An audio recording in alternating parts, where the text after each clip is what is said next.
నిన్న పార్లమెంట్లో జరిగినటువంటి మహిళా బిల్లు రాద్ధాంతం ఎన్డీఏ కూటమి ఈ దేశ ప్రజలను, ఈ దేశంలో ఉన్నటువంటి దళితుల్ని, బలహీన వర్గాల్ని, గిరిజనుల్ని, మైనార్టీల్ని ఏ విధంగా మోసం చేసింది.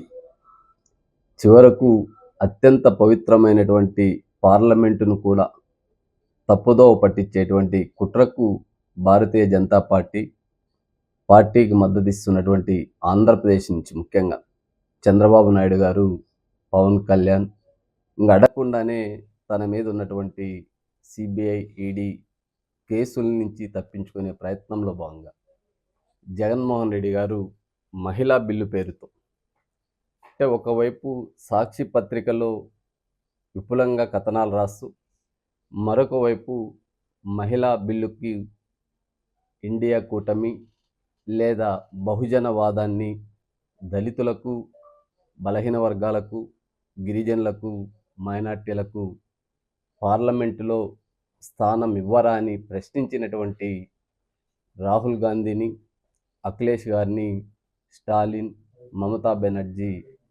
తేజస్వి, అరవింద్ కేజ్రీవాల్ని ఈ దేశ ద్రోహులుగా చూపించేటువంటి ప్రయత్నం ఇదే జగన్మోహన్ రెడ్డి, చంద్రబాబు నాయుడు గారు చేపట్టడం అనేది ఈ దేశంలో ఉన్నటువంటి 87% దళిత, బలహీన వర్గాల, గిరిజనుల, మైనార్టీల హక్కుల్ని కాలరాయడానికి నరేంద్ర మోడీ తొత్తులుగా పనిచేస్తున్నటువంటి వీరు 16వ తేదీ పార్లమెంట్లో జరిగినటువంటి చర్చ పైన 131 రాజ్యాంగ సవరణ పేరుతో మహిళా బిల్లుని తీసుకురావడం అనేది దాని వెనక ఉన్నటువంటి కుట్ర.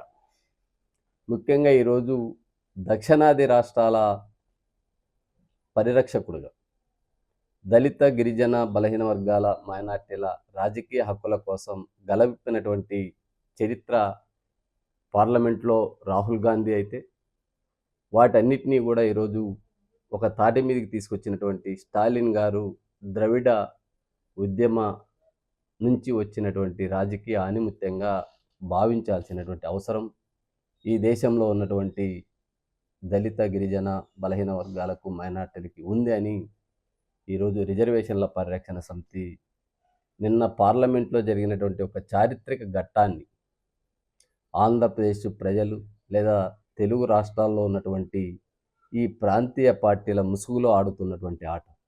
తెలంగాణలో కేసీఆర్, ఆంధ్రాలో టీడీపీ, వైఎస్ఆర్సీపీ, జనసేన వీరు ఎన్డీఏ అడగకుండానే బీసీలకు, మెజార్టీ వర్గాలకు ద్రోహం చేసేటువంటి కుట్రకు శ్రీకారం చుట్టారు అని చెప్పి రిజర్వేషన్ల పరిరక్షణ సమితి భావిస్తూ, నిజంగా వీరికి చిత్తశుద్ధి ఉంటే చంద్రబాబు నాయుడు గారు మొన్న ప్రకటించినటువంటి జాతీయ కమిటీలో 40% బలహీన వర్గాలకు మేము పదవులు ఇచ్చాము.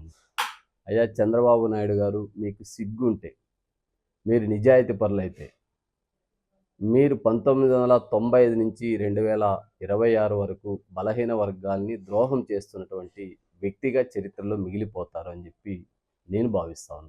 ఎందుకంటే ఈరోజు రాజ్యాంగబద్ధంగా ఉన్నటువంటి రిజర్వేషన్లను గండి కొట్టినటువంటి గనుడు చంద్రబాబు నాయుడు గారు. ఏ రోజు లేనటువంటి ఉద్యోగాల్లో కాంట్రాక్ట్ అవుట్సోర్సింగ్ విధానాన్ని తీసుకొచ్చి ఈరోజు చదువుకున్నటువంటి యువతను నడి బజార్లో కేవలం కనీస వేతనం కూడా లభించకుండా డాక్టరేట్లు అయిపోయిన వాళ్ళు, పీజీలు అయిపోయిన వాళ్ళు, ఎంటెక్ అయిపోయిన వారు, బీటెక్ అయిపోయిన విద్యార్థులు 10,000కు 15,000కు ఈ కాంట్రాక్ట్ అవుట్సోర్సింగ్ ఉద్యోగాలు చేసేటువంటి స్థాయికి దిగజార్చింది మీరు కాదా? ఇది భారతదేశంలో ఉద్యోగాల్లో ఈ ప్రక్రియ లేదు. ఇక్కడే మీరు మొదటిసారిగా బీసీ, ఎస్సీ, ఎస్టీ రిజర్వేషన్ వర్గాలకు తీరని ద్రోహం చేసినటువంటి మీ మామకు వెన్నుపోటు పొడిచింటే అది మీ కుటుంబ చరిత్ర అవుతుంది. కానీ మెజార్టీ ప్రజల హక్కుల్ని కాలరాచినటువంటి, నీతి మాలినటువంటి చరిత్ర మీదే అని చెప్పి ఈరోజు చంద్రబాబు నాయుడు గారు చేసినటువంటి మొదటి పాపంగా నేను మీకు నిరుద్యోగుల పక్షాన చెప్పడం జరుగుతుంది. ఇంకా రెండవది, బలహీన వర్గాల జపం.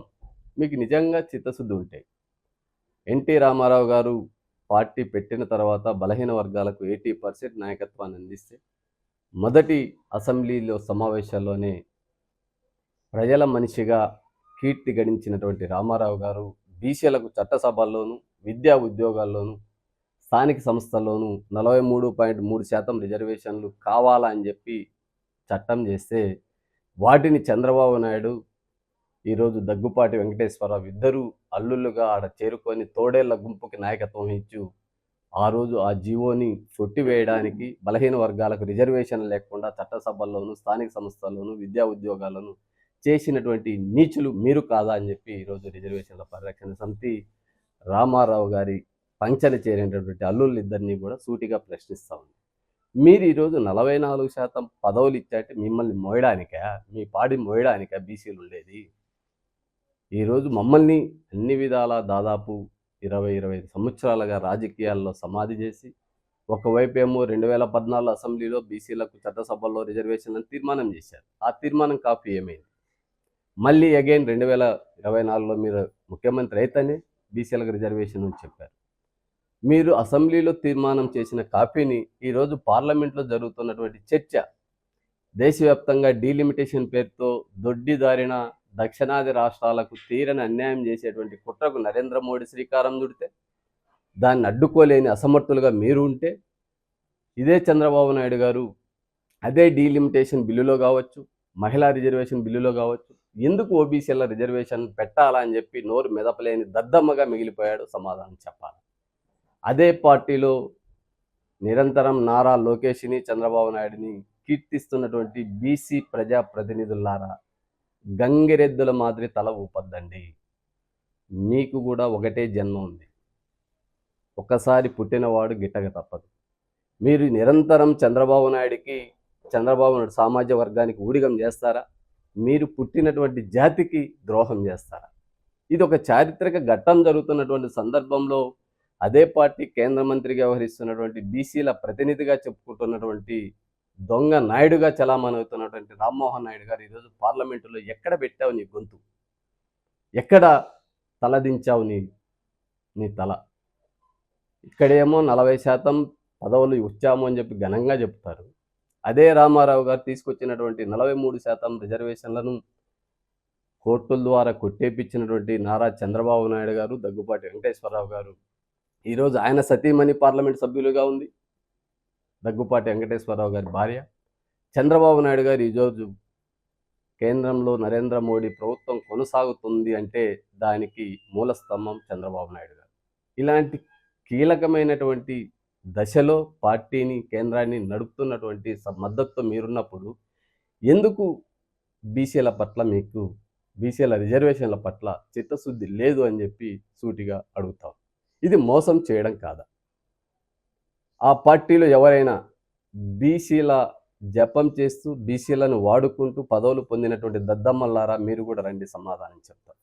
ఇంత కీలకమైనటువంటి సందర్భంలో కేంద్రం చేస్తున్నటువంటి కుట్రలకు, కుతంత్రాలకు మీరు తల ఉగ్గుతూ ఈ దేశంలో 56% ఉన్నటువంటి బీసీల యొక్క హక్కుల్ని కాలరాసేటువంటి బాధ్యత చంద్రబాబు నాయుడు తీసుకుంటూ మళ్ళా యువ నాయకుడు అని చెప్పి నారా లోకేష్ గారికి జాతీయ వర్కింగ్ ప్రెసిడెంట్ ఇచ్చి, ఇది తండ్రి కొడుకుల అడ్డారా? ఇది వారిద్దరూ చేస్తున్నటువంటి నీచ నికృష్టమైనటువంటి రాజకీయాలకు బీసీలు బలవుతూ ఉంటే సిగ్గు లజ్జ లేకుండా మీరు తల ఊపుతూ పాలిట్ బ్యూరోలో మాకు పదవులు ఇచ్చారు, రాష్ట్ర కమిటీలో పదవులు ఇచ్చారని చెప్పి ఆ ప్రకటనలు ఇచ్చుకొని మీ సొంత డబ్బు ఖర్చు పెట్టుకొని తెలుగుదేశంలో ఉన్న చంద్రబాబు నాయుడు సామాజిక వర్గానికి ఊడిగం చేస్తున్నారనే విషయాన్ని గమనించాలా అని చెప్పి, ఇది రాజ్యాంగం కల్పించిన హక్కు. అది చంద్రబాబు నాయుడుదా, నారా లోకేష్దా, జగన్మోహన్ రెడ్డిదా, పవన్ కళ్యాణ్ కాదు.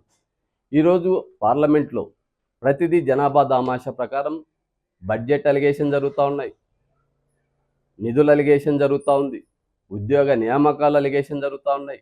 మహిళా బిల్లును ప్రాతిపదికగా తీసుకున్నా కూడా మహిళల వాటా ఆకాశంలో సగం అని చెప్పి మహిళలకు రిజర్వేషన్లు కల్పిస్తున్నారు. మరి 56% ఉన్నటువంటి బలహీన వర్గాల పరిస్థితి ఏమి అని చెప్పి రాజకీయ పార్టీని సూటిగా ప్రశ్నిస్తాం.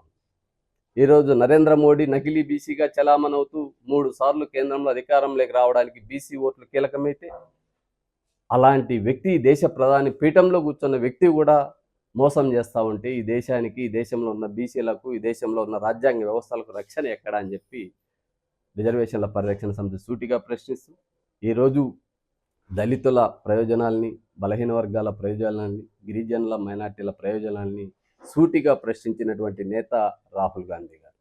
ఈరోజు హిందువుల పేరుతో దళితుల్ని, గిరిజనుల్ని, బలహీన వర్గాల్ని వాడుకుంటున్నారు. వారు హిందువులైనప్పుడు మరి చట్టసభల్లో వారికి ప్రాతినిధ్యం లేదా వద్దా అని అడిగినటువంటి మొదటి ప్రతిపక్ష నేతగా పార్లమెంట్లో మనకు కనిపించాడు.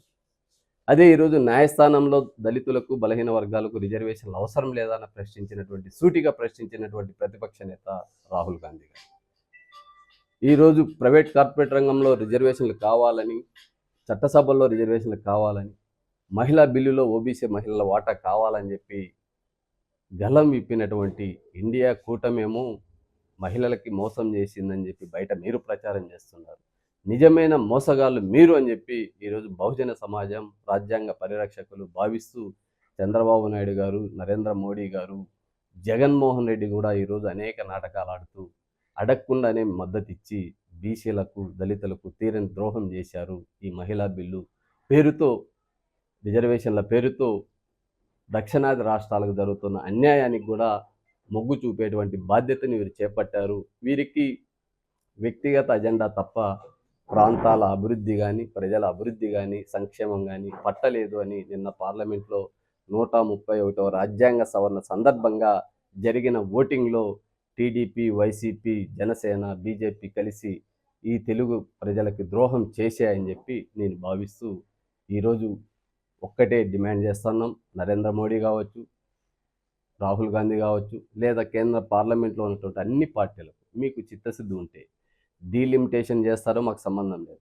మొదట చట్టసభల్లో బీసీలకి 44% రిజర్వేషన్ బిల్లులు పెట్టండి. మహిళా బిల్లులో ఓబీసీ మహిళ, దళిత మహిళ కోటాను ఎంటర్ చేయండి.